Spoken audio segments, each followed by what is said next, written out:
You did get into music at an early age, though, and you were playing in your teens. True.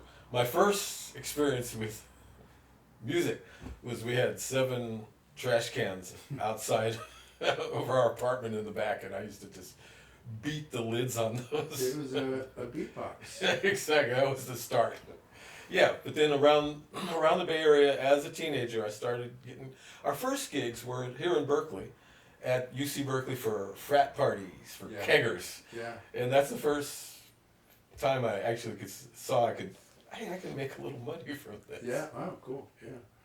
And then you, so you grew up, and that was mostly in Berkeley, you said, or? Yeah, my mom moved us to the Bay Area, and then we settled in Berkeley after a short while in San Francisco. We settled in Berkeley. Right.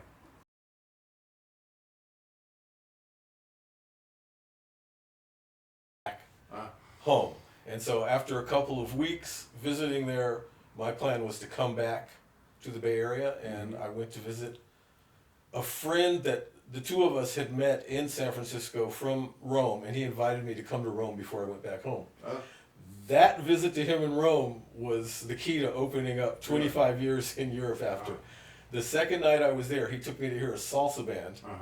And I didn't know he was, because I didn't speak Italian at this point. He introduced me as like the greatest bongo player on earth or something, something along those lines. Yeah, yeah. So the whole band's kind of standing around looking at me kind of skeptically, like, this dude's the greatest bongo player. Okay, let's hear what he can do. We'll give him one chance. Bongo? Yeah, bongo. Oh. Yeah, it was a salsa band. Oh. Okay. Yeah, and they gave me one chance to play, and they hired me on the spot after that. So my week visiting in Rome turned out to be 2 years living in Rome.